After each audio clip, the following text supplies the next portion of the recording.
नमस्कार मित्रांनो, आजच्या कथेचं नाव आहे एका शहरावर घोंगावणारं ते भयंकर संकट. कथेचे मूळ नाव आहे आघोरी. कथेचे लेखक आहेत दीपक पाटील. मित्रांनो, ही कथा बरीच मोठी असल्याने ह्या कथेचे एकूण 7 व्हिडिओज आहेत. ह्या कथेचा हा भाग पहिला आहे. कथेच्या पहिल्या भागाला आता सुरुवात करू.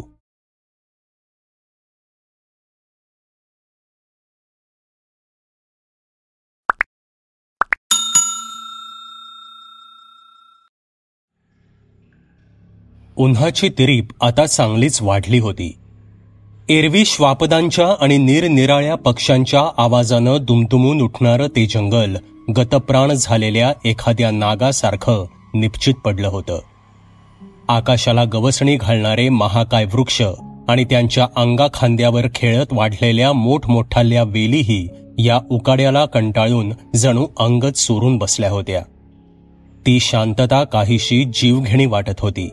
आणि अचानक त्या भयाण जंगलात एक हालचाल जाणवू लागली. ती एक मानवी हालचाल होती.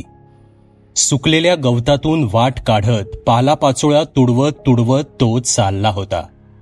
तो कुठून आला होता आणि त्याला कुठे जायचं होतं हे त्याला तरी माहीत होतं का? की तो सुद्धा या जगाच्या सारीपाटावर दिशाहीन भटकणाऱ्या असंख्य जीवांपैकी एक जीव होता. या निबिड अरण्यात फिरणाऱ्या असंख्य कीटकांसारखा. खरं तर काहीच सांगता येत नव्हतं. अंगावर फासलेल्या राखेमुळे त्याच्या त्वचेची रंध्रे मुजली होती.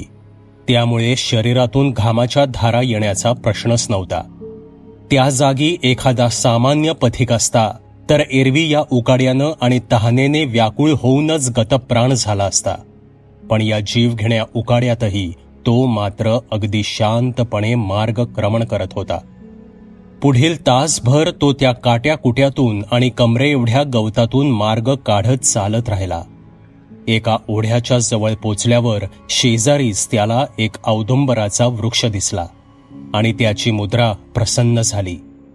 ओढ्यातील पाणी उंजळीने पिऊन त्याने आपली भूक शमवली आणि हातातील त्रिशूळ आणि झोळ्या बाजूला ठेवून त्या औदुंबर वृक्षाच्या मुळीवर डोकं ठेवून तो झोपी गेला. जवळजवळ 3 तास तरी तो मरणासन्न अवस्थेत तिथेच पडून होता आणि अचानक कसल्याशा चाहुलीनं त्याला जाग आली. खाडकन डोळे उघडून तो उठून बसला. बाजूला पडलेला त्रिशूळ त्याने चटकन हातात घेतला आणि आपले तीक्ष्ण डोळे चोहीकडे फिरवत तो अंदाज घेऊ लागला. त्याच्या भोवताली कोणी होतं का? दिसत तर काहीच नव्हतं, पण अगदी काही क्षणांसाठी का होईना एक जाणीव त्याला झाली होती. त्याने पुन्हा एक वार आजूबाजूला पाहिलं, पण ती क्षणभंगूर जाणीव आता नाहीशी झाली होती. तो हलकेच उठून उभा राहिला. झोळी काखेत मारून त्रिशूळ सावरत तो पुन्हा चालू लागला. अजून किती पुढे जावं लागणार होतं हे त्यालाही माहीत नव्हतं. मागील 2 दिवस त्याच्या शरीरात अन्नाचा कणही गेला नव्हता. तो फक्त पाण्यावर जिवंत होता, पण त्याला त्याची तमा नव्हती. हे शरीर त्याच्यासाठी केवळ एक वस्त्र होतं आणि त्या शरीराची गरज म्हणूनच त्याला आपला उदराग्नी शमवावा लागत होता. पण तोही प्रत्येक वेळी शमवायचाच असंही नव्हतं. हे नश्वर शरीर, त्याच्या जाणीवा, त्याच्या गरजा, सारं काही आता त्याच्या आधिपत्याखाली होतं. तो हवं तसं, हवं तेव्हा हे शरीर नियंत्रित करू शकत होता. हीच तर त्याची सिद्धी होती, त्याची साधना होती. त्याला कुठेतरी पोचायचं होतं, पण का आणि कशासाठी हे त्यालाही माहीत नव्हतं. आता अंधार चांगलाच वाढू लागला होता. सूर्य अस्ताला जाण्याच्या तयारीत असला तरी त्या निबिड अरण्यात घनदाट वृक्षांमध्ये काळोखानं केव्हाच शिरकाव केला होता. पण हा काळोख आणि हे भीषण वातावरण त्याला थांबवू शकत नव्हतं. त्याचे पाय एकसारखे चालत होते. काट्याकुट्यातून मार्ग काढत चालणारे त्याचे अनवाणी पाय रक्तबंबाळही झाले होते, पण त्याला त्याची तमा नव्हती. आणि अचानक चालता चालता त्याला दूरवर दिव्यांची टिमटिम दिसली. पुढे काही अंतरावर मानवी वस्ती असावी. त्याच्या चेहऱ्यावर स्मितहास्य उमटलं. त्याला तिथे जायचं होतं का? कुणास ठाऊक, पण तो हसला हे मात्र नक्की. घनदाट काळोखातून पुढे चालत असता आता हळूहळू ते अरण्य विरळ होत चाललं होतं आणि पुढे पुढे जात असता पाण्याचा खळखळ आवाज अधिक तीव्रतेने जाणवू लागला होता. कदाचित पुढे नदी असावी. तो चालतच राहिला आणि अखेर तो नदीच्या किनाऱ्यावर येऊन पोचला. चांगलं अर्धा मैल विस्तृत पात्र असणारी ती एक महाकाय नदी होती. उन्हाळा असल्यानं पात्र जरी अर्धवट कोरडं पडलं असलं तरी काही भागात पाणी होतं आणि त्याचाच खळखळाट ऐकू येत होता. नदीच्या पलीकडेच मैलभर अंतरावर दिव्यांची टिमटिम दिसत होती. ती मानवी वस्ती होती. तो थेट नदीत उतरला. काही पावलं चालल्यावर त्याला पाण्याचा प्रवाह जाणवला. पाणी थंड वाटत असलं तरी त्याच्या अंगावर शिरशिरी मात्र आली नाही. खाली वाकून उंजळीने पाणी तोंडावर मारून तो पुन्हा नदीतून बाहेर किनाऱ्यावर येऊन उभा राहिला. त्याची नजर आता समोरच्या किनाऱ्याकडे असणाऱ्या मानवी वस्तीवर खेळली होती. मन गुदमरून टाकणाऱ्या त्या अंधारात समोरील मानवी वस्तीवर नजर खेळवून तो काही काळ तसाच उभा होता आणि मग तो चटकन खाली बसला. त्याने दोन्ही हातांच्या बोटांनी त्रिकोण तयार करून तो आपल्या छातीवर ठेवून ध्यानधारणेस सुरुवात केली. आता त्याला भोवतालचा विसर पडला होता. पुढील 2-3 तास तो त्याच लीन अवस्थेत बसून होता. काळ्या कुट्ट आकाशात पावसाचे ढग जमायला लागले होते. त्यामुळे ती अमावस्येची रात्र आता अधिकच भीषण वाटू लागली होती. वाढत्या ढगांसोबत विजेचा गडगडाटही सुरू झाला आणि बघता बघता वळवाच्या पावसाला सुरुवात झाली. ती तशीही होणारच होती. दुपारच्या उकाड्यानं त्याची पूर्वकल्पना दिली होती. बेभान होऊन पावसाच्या सरी कोसळू लागल्या. रातकिड्यांच्या कर्कश आवाजात आता ढगांचा गडगडाट आणि विजांचा कडकडाट याची भर पडली होती. जंगलातली शांतता त्यामुळे भंग पावली. पण तो मात्र अजूनही तल्लीन होऊन ध्यानधारणा करतच होता. तो बेभान पाऊस जवळजवळ तासभर बरसला आणि मग शांतही झाला. एव्हाना रात्रीचे 10 वाजत आले होते आणि देहभान हरपलेला तो आपल्या तल्लीन ध्यानधारणेतून बाहेर आला. पाऊस पूर्ण थांबला असला तरी त्यामुळे हवेत आता चांगलाच गारवा जाणवू लागला होता. बेभान बरसून गेलेल्या पावसाने त्याच्या अंगावर फासलेली राख मात्र धुवून गेली होती आणि इतक्यात त्याची नजर नदीच्या पलीकडच्या किनाऱ्याला सुरू असलेल्या एका अग्निज्वालेकडे गेली. तिथे एक धगधगतं अग्निकुंड दिसत होतं. ते त्या शहराचं स्मशान होतं. किंचित हसत तो उठला. भिजलेली झोळी आणि त्रिशूळ हातात घेऊन तो नदीत शिरला. झपझप पावले टाकत तो आता ते स्मशान जवळ करू लागला. डोळ्याने काही स्पष्ट दिसत नसलं तरी त्याची जाणीव मात्र परिस्थितीचा अंदाज घेऊ लागली होती. त्या अग्निज्वालांकडे जात असताना त्याच्या नाकपुड्या आता फुरफुरू लागल्या. त्यांना खरपूस भाजलेल्या मांसाचा वास लागला होता. आता तो त्या अग्निज्वाळेच्या अगदी जवळ येऊन पोचला होता. त्या स्मशानभूमीवर असणाऱ्या छपरामुळे एवढा पाऊस पडूनही ती चिता धगधगत होती. त्याने आपल्या हातातील झोळी आणि त्रिशूळ एका बाजूला ठेवले आणि डोळे बंद करून त्याने एक दीर्घ श्वास घेतला. नंतर विक्षिप्त हालचाली करत एखाद्या श्वानासारखा नाकाने जोरजोराने श्वास घेत तो त्या चितेभोवती फेऱ्या मारू लागला.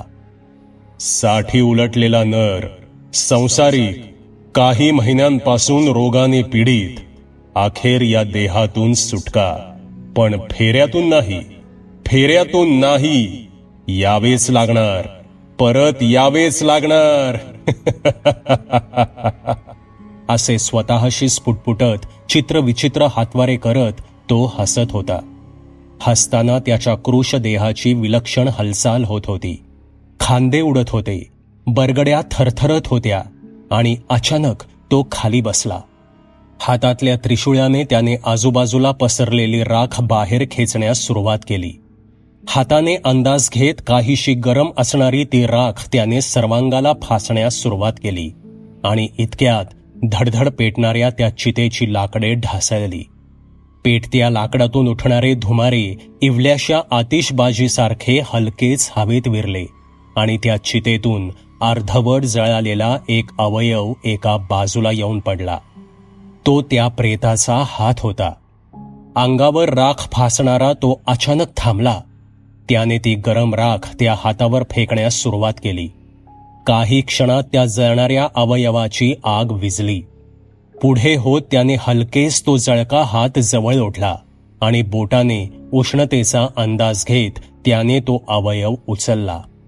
आता तो ते खरपूस जळालेलं मांस खाऊ लागला आणि तेवढ्यात त्या चितेभोवती घोंगावणारा त्या देहाचा प्रेत आत्मा अचानक त्या आघोरीच्या अंगावर धावून आला. हातातल्या त्रिशूळाने त्याने त्या प्रेत आत्म्याला दूर ढकललं आणि क्रोधित सुरात तो ओरडला, "अरे मुर्दाडा, अजूनही या गात्राची आसक्ती सुटली नाही का रे तुझी? चल, चालता हो माझ्या नजरेसमोरून, नाहीतर इथेच गिळंकृत करेन." तसा तो प्रेत आत्मा अंधारात पुढे सरकत नाहीसा झाला. एक एक करत पुढील तासाभरात त्या अघोरीने त्या मृतदेहाचे निरनिराळे अवयव अग्नीतून बाहेर काढत फस्त केले. इतक्यात त्या देहाची मांस जळून गेलेली कवटी घरंगळत खाली आली. त्याने त्या कवटीच्या जबड्यात त्रिशूळ घालून ती कवटी उचलली आणि सावकाश चालत जात ती नदीच्या पाण्यात नेऊन काही वेळ बुडवली. मग ती कवटी हलकेच बाहेर काढत त्याने पुन्हा उष्णतेचा अंदाज घेतला. कवटी थंड झाली होती. काही भागात अर्धवट चिकटून असणारं मांस त्यानं त्रिशूळाच्या साह्यानं काढण्यास सुरुवात केली. पुढील 10 मिनिटात त्याने आपली झोळी काखेला अडकवली. एका हातात त्रिशूळ घेतला आणि दुसऱ्या हातात ती कवटी घेऊन तो पुन्हा नदीत उतरला. तरातरा चालत तो आता जंगलाच्या दिशेने असणाऱ्या किनाऱ्यावर येऊन थांबला. पाऊस केव्हाच थांबला असला तरी क्षितिजावर मात्र विजांचा लखलखाट अजूनही सुरूच होता. इतक्यात कसल्याशा विचित्र आवाजाने तो दचकला आणि मग आपले क्रोधित डोळे वर आकाशाकडे करून त्यानं पाहिलं. हजारो कावळ्यांचा एक थवा त्या निबिड अरण्यातून बाहेर येत त्याच्या डोक्यावरून पुढे होत नदी पलीकडे असणाऱ्या मानवी वस्तीकडे सरकत होता. ते असंख्य कावळे एकाच वेळी काव काव असा कर्णकर्कश गजर करत होते. ही गोष्ट सामान्य नव्हती. कपाळावर आठ्या आणून तो त्या दूर मानवी वस्तीकडे जाणाऱ्या कावळ्यांकडे पाहत होता. अमावस्येच्या रात्री एवढ्या भयानं अंधारात इतक्या दूरवर पाहणं हे सामान्य व्यक्तीचं काम नाही. पण तो सामान्य नव्हताच मुळी. तो असामान्य होता, गूढ होता, विचित्र होता आणि काहीसा अमानवी सुद्धा.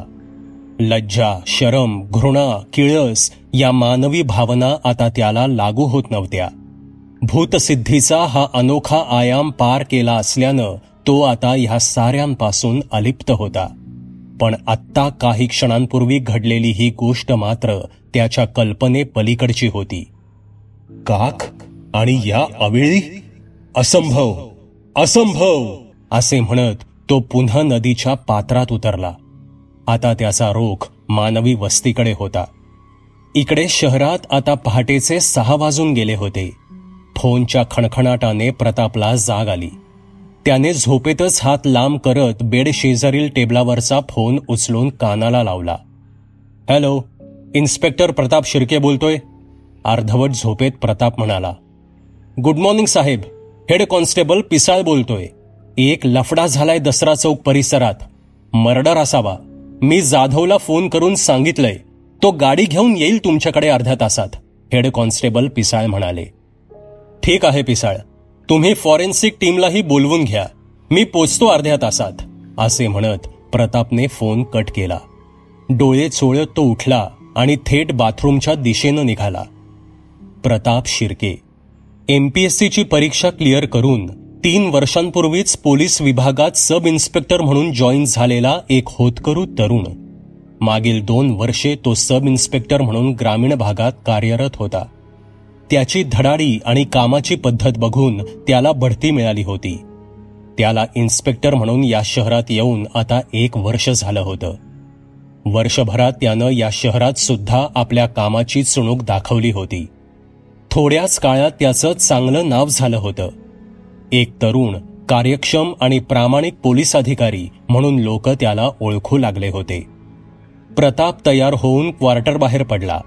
जाधव गाडी घेऊन बाहेर आलेच होते आणि त्याचीच वाट पाहत होते. प्रतापला पाहता जाधवांनी हातातली सिगरेट खाली टाकून विझवली. गुड मॉर्निंग सर, असे म्हणून त्यांनी प्रतापला सलाम केला आणि ते स्टेअरिंगवर जाऊन बसले. गाडी आता भरधाव वेगाने दसरा चौकाकडे जाऊ लागली.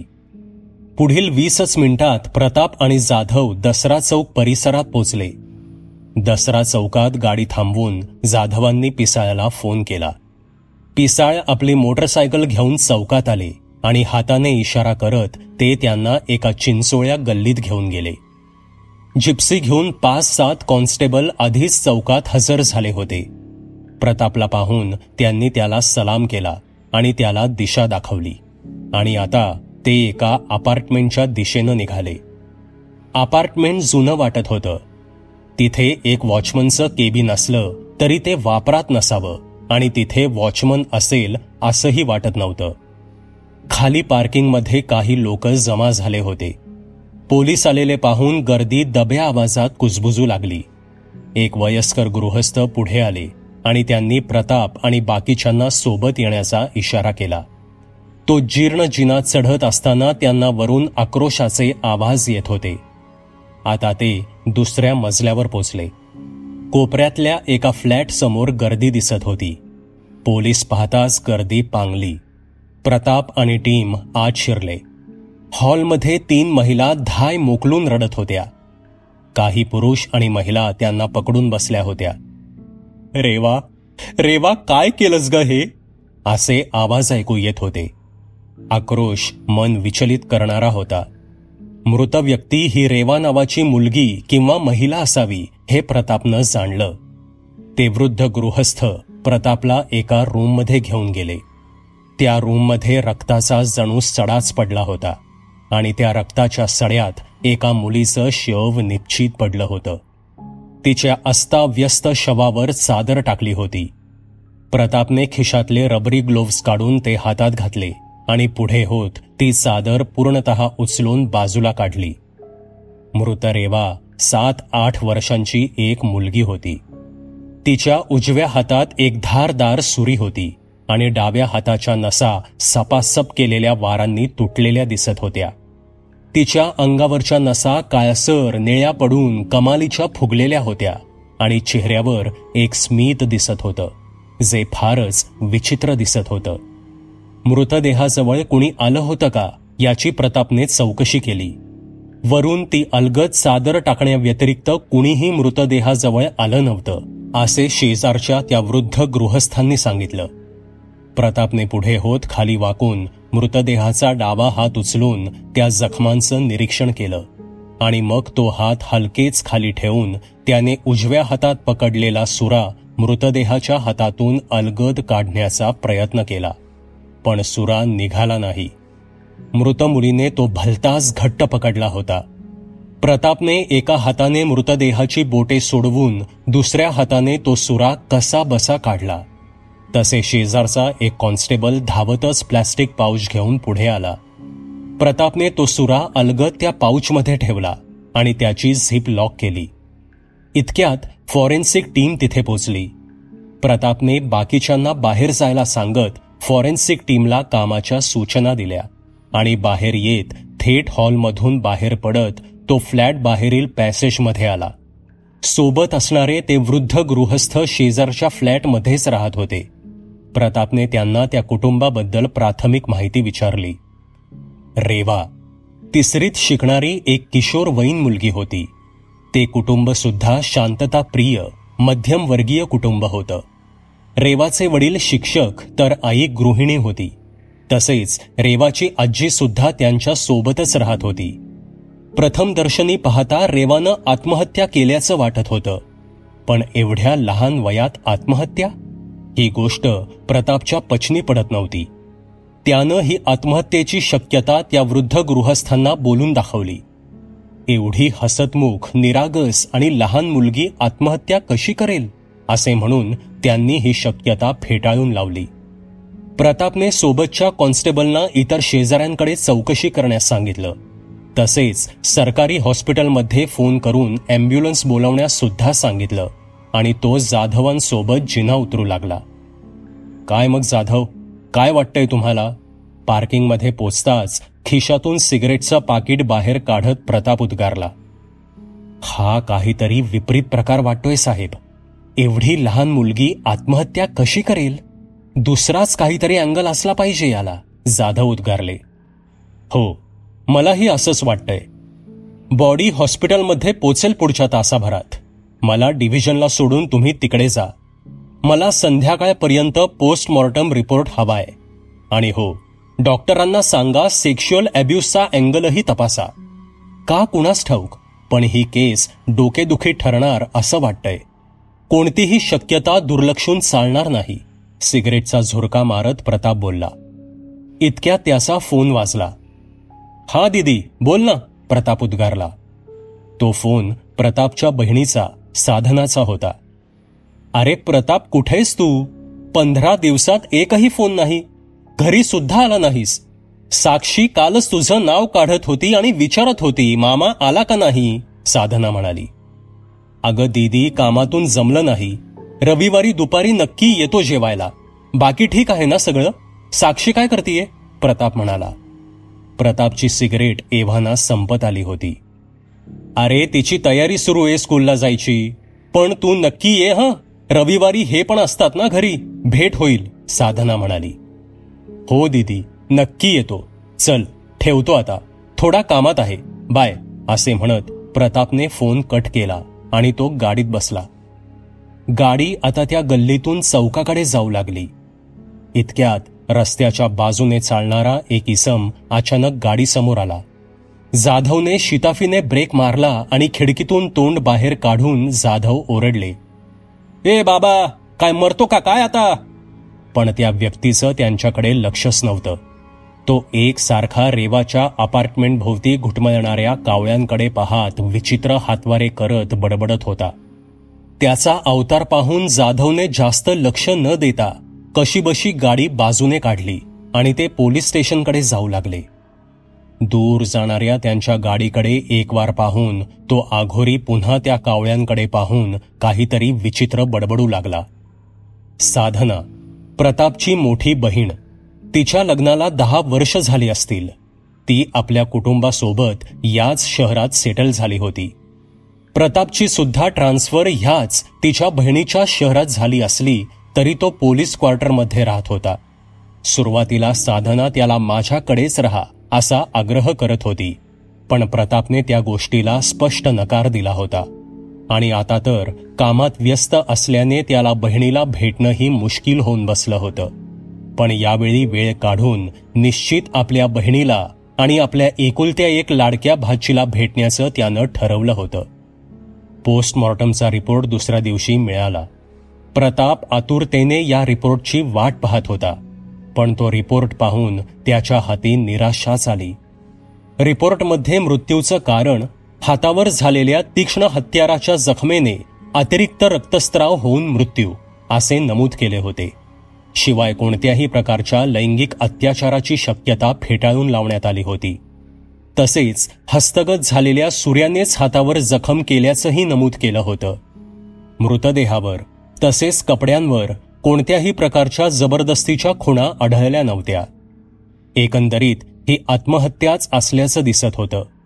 पण प्रतापचं मन हे मानायला तयार होत नव्हतं. दुपारी तो 2 कॉन्स्टेबल घेऊन पुन्हा रेवाच्या घरी गेला.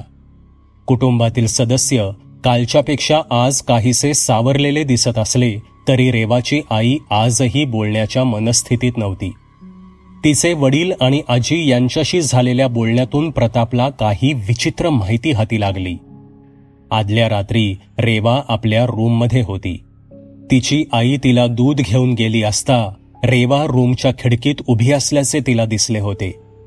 ती एकटक बाहेर पाहत होती. आईने तिला आवाज दिला, पण ती जणू एका वेगळ्याच विश्वात होती असंच वाटत होतं. आईच्या बोलवण्याला तिनं काहीही उत्तर दिलं नाही. तिची आई पुढे होत तिच्या पाठीमागे जाऊन उभी राहिली आणि ती सुद्धा त्या खिडकीतून बाहेर पाहू लागली. खिडकीबाहेरच्या पिंपळाच्या झाडावर जवळजवळ 100-200 कावळे जमा झाले होते आणि ते एकटक खिडकीत उभ्या रेवाकडेच पाहत होते. रेवाच्या आईने खिडकीतून बाहेर पाहताच ते कावळे अचानक इतरत्र पाहू लागले. तशी रेवा भानावर आली. त्यानंतर रेवा काहीशी गप्प झाली. रात्री ती अधाशासारखी जेवली. एरवी बडबड करणारी रेवा त्या रात्री जेवताना कुणाशीही बोलली नाही.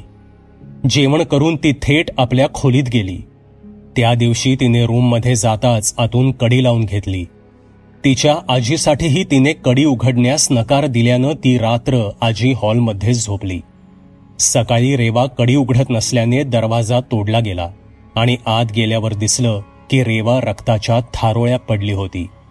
ही माहिती खरं तर डोकं सुन्न करणारी होती. या हकीकतीवर विश्वास ठेवावा की नाही हा विचार करत प्रताप पुन्हा पोलीस स्टेशनकडे निघाला. इकडे ते भकास अरण्य मागील काही दिवसांपासून आणखीच भयाण वाटू लागलं होतं. नदीकाठीच अरण्याच्या बाजूला असणाऱ्या आणि वीज पडून सुकलेल्या एका अजस्त्र पिंपळाच्या खोडाला टेकून तो आघोरी बसला होता. दुपार होत आल्यानं उन्हाची तिरीप आता चांगलीच वाढू लागली होती. सुकलेल्या गवतावर तसेच समोरील नदी पात्रातील वाळूवर जागोजागी मृगजळ दिसत होती. मध्येच तहानेने व्याकुळ झालेलं एखादं तरस आजूबाजूचा अंदाज घेत बिचकत नदीकडे सरकत होतं. अंगाची लाही लाही करणाऱ्या त्या उन्हातही तो आघोरी इंचभरही सावली नसणाऱ्या त्या खोडाखाली बसून शहराकडे पाहत होता. त्याची नजर कमालीची क्रोधित आणि काहीशी चिंताग्रस्त वाटत होती. अमावस्येच्या त्या काळोख्या रात्रीनंतर मागील 10-12 दिवसात त्या जंगलाचं बदलत जाणारं रूप त्या आघोरीच्या चाणाक्ष नजरेतून सुटलं नव्हतं. एक विचित्र जाणीव त्या अरण्यातून वावरत होती. त्या जाणीवेने जणू त्या अरण्याला गुदमरून सोडलं होतं. अरण्याच्या चराचरावर त्या सैतानी जाणीवेची पकड घट्ट होऊ लागली होती. त्या आघोरीच्या समोर येऊन त्याला त्रास देण्याची हिंमत जरी ती जाणीव करत नसली तरी आपलं अस्तित्व त्याला जाणवून देण्याचा आटोकाट प्रयत्न करत होती. एकटक शहराकडे नजर लावून बसलेला तो आघोरी याचबद्दल विचार करत होता आणि अचानक तो उभा राहिला. अरण्याकडे वळून हात वर उंचावून आसमंताकडे पाहून रुद्र गर्जना करत तो बोलू लागला. हे कैलासपती अघोरनाथा, हे जे काही आहे ते मला लवकर कळू दे. तुझ्या कृपेने आणि गुरु भुरुनाथांच्या आशीर्वादाने मी या भयान संकटाचा मुकाबला करायला समर्थ आहे. पण एक वेळ माझा सामना या गोष्टीशी घडवून आण. जय भूतनाथ, जय महाकाली माता, जय बागलामुखी माता, जय भुरानाथ बाबा. त्याच्या या रुद्र गर्जनेने ते भयान अरण्य दुमदुमून उठलं. ती अभद्र जाणीवही या आरोळीने शहारली असावी. होऊ घातलेल्या भयान संग्रामाची ही जणू नांदी होती. त्या मुलीच्या रेवाच्या भयानक मृत्यूला आता जवळजवळ महिना होत आला होता.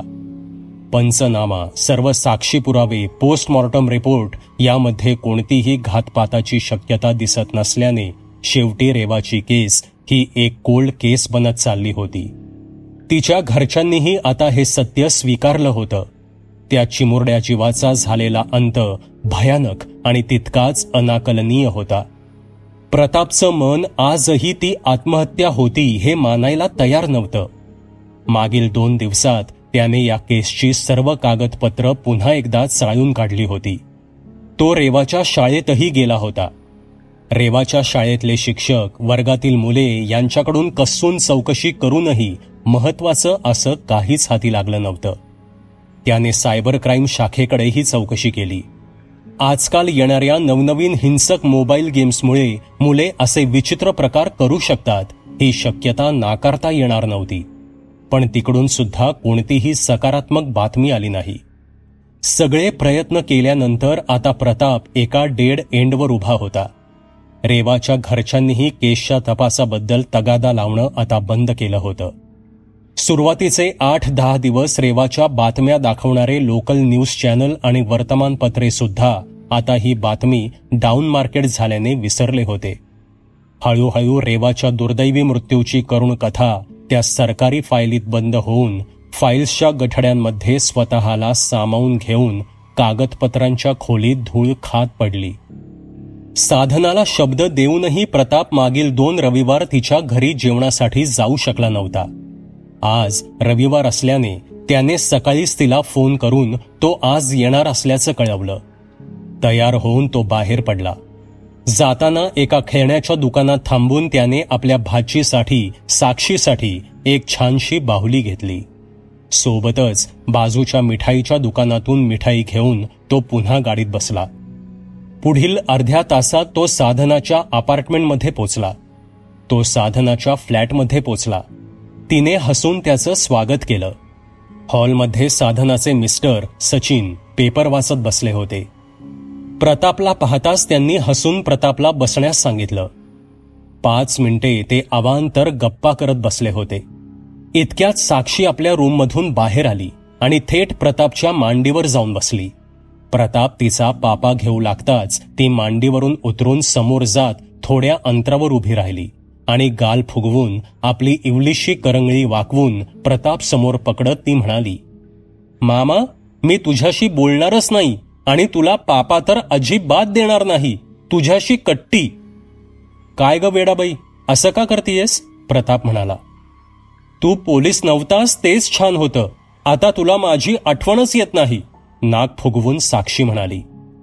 इतक्यात सोफ्या शेजारी उभ्या केलेल्या पिशवीतून ती छान बाहुली बाहेर काढत प्रताप म्हणाला, ठीक आहे तर ही बाहुली पण तुला नको असेल ना? मी असं करतो, ही त्या दुकानदाराला परत करतो. इतक्यात चपळाईने ती बाहुली ओढून साक्षी ती बाहुली पाहू लागली. त्या अकस्मात आनंदाने तिच्या इवलूशा काळजाचे ठोके कमालीचे वाढले होते. धावत येऊन प्रतापच्या गालावर पापा देत ती किंचाळली, थँक्यू मामा, आणि ती बाहुली हातात पकडून ती किचनकडे पळू लागली. तिला ती बाहुली आपल्या आईला दाखवायची होती. इतक्यात किचनमधून बाहेर येणाऱ्या साधनाला ती जाऊन धडकली. मोठ्या शिताफीने साधनाने हातातला चहाचा ट्रे वर पकडला आणि ती ओरडली, जरा हळू साक्षी, भाजला असतं ना तुला आत्ता. पुढे होत साधनाने प्रताप आणि सचिनला चहा दिला आणि स्वतः एक कप घेऊन ती सोफ्यावर बसली. अवांतर गप्पा झाल्यावर साधनाने प्रतापच्या लग्नाचा विषय काढला. अरे, लग्नाचा काही विचार आहे की नाही? आई बाबा मला फोन करून सांगत बसतात त्याला लग्नाचं मनावर घ्यायला सांग म्हणून, साधना म्हणाली. अगं, तू आणि सुरू होऊ नकोस आता. करेन ना लग्न, घाई काय आहे इतकी? प्रताप म्हणाला. तसं नाही प्रताप, लग्नाचं वय झालंय तुझं, वेळेत लग्न केलेलं बरं असतं, सचिन म्हणाला. हो जिजू, पण अजून मी तयार नाहीये ती जबाबदारी घ्यायला. वर्षभरानं पाहूया. चल दीदी, भूक लागलीये मला, जेवूयात का आपण? प्रताप म्हणाला. विषय बदलण्यात हुशार आहेस, असे म्हणत हसून साधना उठली. बाहुली मांडीवर घेऊन खेळत बसलेल्या साक्षीला तिनं हात धुवायला सांगितले आणि ते सर्वजण डायनिंग टेबलकडे जाऊ लागले. काही दिवसांनी का असेना, पण प्रताप जेवायला येऊन गेल्यानं साधना आज खूप खुश होती. साक्षीला तर आपल्या मामानं आणलेली बाहुली फारच आवडली होती. बाहुली मिळाल्यापासून ती जणू त्या बाहुलीतच हरवून गेली होती. जेवण झाल्यावर काही वेळ बसून प्रताप तिथून निघून गेला. आता सायंकाळचे 7-7:30 वाजत आले होते. साधना आता स्वयंपाकाच्या तयारीला लागली होती.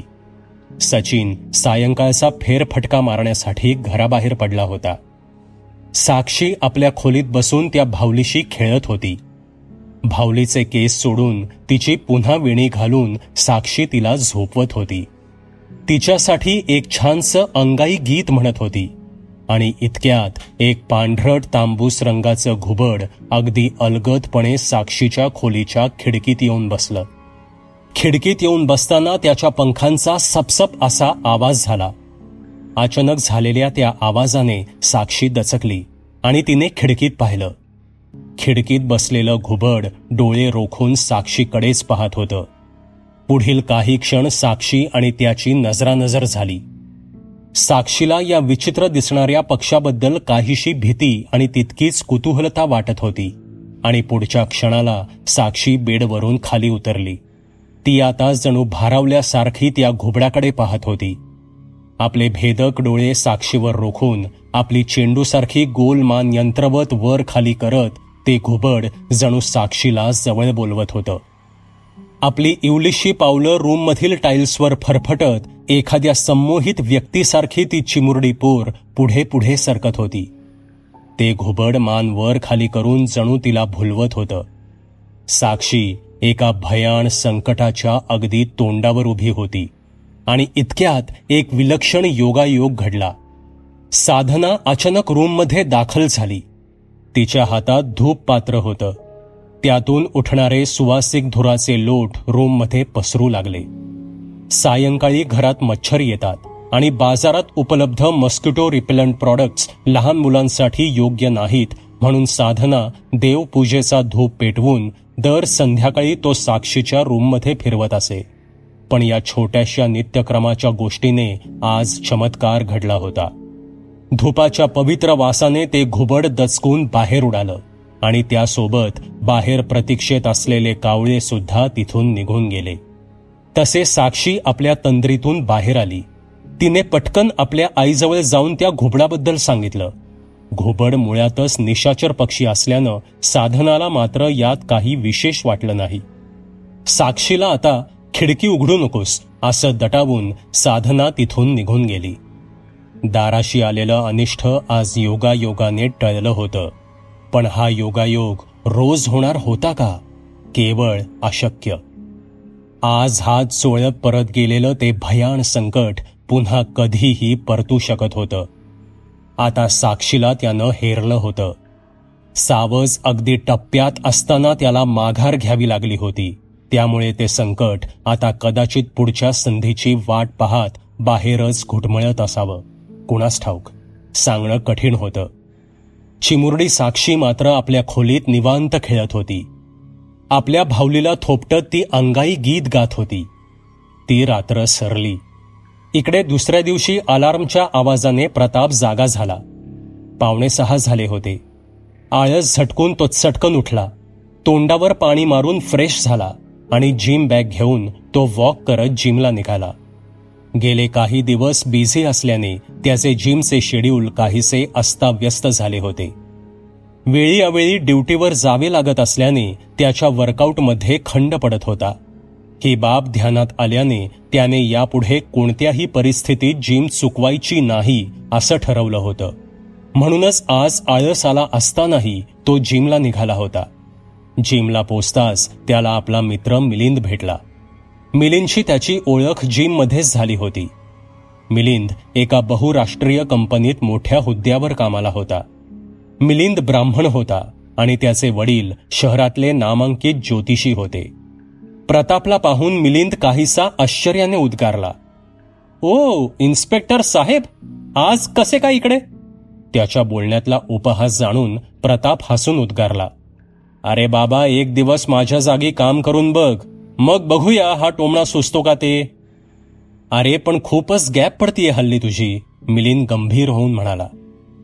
काय सांगू यार तुला, हल्ली शेड्यूल फारच बिझी आहे. पण आता काहीही झालं तरी जिम चुकवायची नाही असं ठरवलंय. बघूया कसं जमतंय, प्रताप म्हणाला आणि ते दोघेही वॉर्मअप करू लागले. पुढील तासभर हेवी वर्कआउट केल्यावर ते दोघेही बाहेरील एका बेंचवर येऊन बसले. अरे प्रताप, मी काय म्हणतो, या वीकेंडला मी आणि माझे 3 मित्र आउटिंगला जायचं म्हणतोय. तुला जमेल का यायला? तुझ्या बिझी शेड्यूलमध्ये थोडासा बदल होईल. छान मजा करू. व्हॉट डू से? मानेवरील घाम पुसत मिलिंद म्हणाला. सॉरी यार, गेले 7 महिने गावी जाऊ शकलो नाहीये. या अमावस्येला यात्रा आहे गावाची. 3-4 दिवस मी गावी जायचं ठरवलंय. आपण पुन्हा कधीतरी नक्की प्लॅन करू. सिपर बॉटलमधील पाणी रिचवत प्रताप उद्गारला. इट्स ओके, चल निघूयात, मिलिंद म्हणाला. ते दोघेही उठले आणि जिममधून बाहेर पडले. काही दिवसांनी प्रताप आपल्या गावी पोचला. 7 महिन्यांनंतर तो गावी आला होता. प्रतापला पाहून त्याच्या आईवडिलांना फारच आनंद झाला. तो येणार म्हणून रात्री त्याच्या आईने त्याच्या आवडीचं जेवण बनवलं होतं. गावातून शिकून पोलीस खात्यात एवढ्या उच्च पदावर काम करणारा तो एकमेव मुलगा असल्याने गावात त्याला मान होता. जेव्हा तो सब इन्स्पेक्टर म्हणून पोलीस खात्यात जॉईन झाला होता तेव्हा गावाने त्याचा आणि त्याच्या आईवडिलांचा सत्कार केला होता. गावातल्या तरुणांसाठी तो एक आदर्श बनला होता. पोलीस भरती तसेच स्पर्धा परीक्षेची तयारी करणारे बरेच तरुण प्रताप गावी येण्याची जणू वाटच पाहायचे. प्रतापही अशा मुलांना शक्य तेवढं मार्गदर्शन करत असे. आपल्यासारखेच आपल्या गावातील तरुणांनी पुढे जावं, निरनिराळ्या सरकारी खात्यातल्या हुद्द्यांवर त्यांनी काम करावं असं त्याला मनोमन वाटे. म्हणूनच तो अशा मुलांना शक्य तेवढी मदत करायचा. आज प्रताप गावातल्या आपल्या सर्व मित्रांना भेटणार होता. उद्याच गावची यात्रा असल्यानं कामानिमित्त गावाबाहेर असणारे त्याचे बरेच मित्र त्याला भेटू शकणार होते. तसेच गावातल्या पोलीस भरतीसाठी इच्छुक मुलांनाही त्याने सायंकाळी चर्चेसाठी घरी बोलावलं होतं. बऱ्याच दिवसांनी गावी आला असल्यानं प्रतापने हेड कॉन्स्टेबल पिसाळांना अगदी तातडीची बाब असल्याशिवाय फोन करू नका असं निक्षून सांगितलं होतं. कारण हे 4 दिवस त्याने फक्त आपल्या परिवारासाठी आणि गावासाठी राखून ठेवले होते. उद्या अमावस्या होती. त्याच्या गावची यात्रा होती. ती संपवून तो परवाच्या दिवशी पुन्हा शहरात ड्युटीवर दाखल होणार होता. यात्रेचा दिवस उजाडला. प्रतापसाठी हा एक नॉर्मल दिवस होता.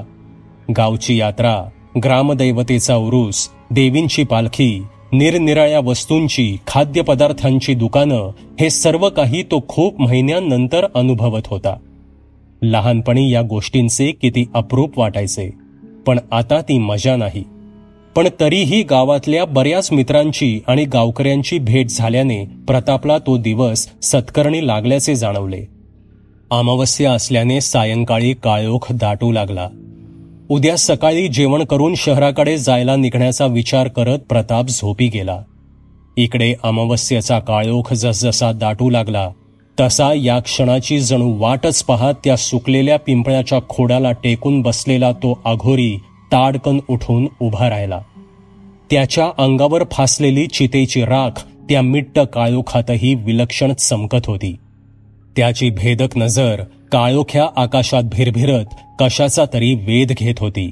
आणि अचानक तो हातात त्रिशूळ घेऊन विक्षिप्तपणे हातवारे करत असंबद्ध काहीतरी बडबडत त्या विशाल नदी पात्रात उतरला. दमदार मोठी पावले टाकत त्याने ती नदी काही वेळातच पार केली. काळ्या कुट्ट आकाशाकडे पाहत तो हळूहळू शहराकडे सरकू लागला.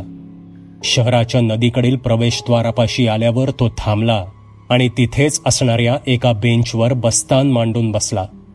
रात्रीचे 10 वाजून गेले होते. नदीकडील प्रवेशद्वारापाशी तशी सामसूमच होती. तो अघोरी जवळजवळ तास 1.5 तास त्या बेंचवर बसून काळे कुट्ट आकाश न्याहाळत होता. मध्येच अचानक विचित्र हातवारे करत तो मोठ्याने शिव्याही देत होता. त्याचा तो गोंधळ ऐकून काही लोक त्याच्या जवळ आले, पण त्याचा अवतार पाहून तो एक वेडा आहे असे समजून लोक परत निघून गेले. आता जवळजवळ 12:30 वाजत आले होते. अचानक पंखांचा सपसप असा वेगवान आवाज येऊ लागला. एक महाकाय घुबड नदीकडच्या दिशेने येऊन शहराकडे सरकत होतं. सबस्क्राईब करा एटी स्टोरी टेलर चॅनलला आणि बेल आयकन दाबून ऑलवर क्लिक करा आमचे व्हिडिओज सगळ्यात आधी बघण्यासाठी.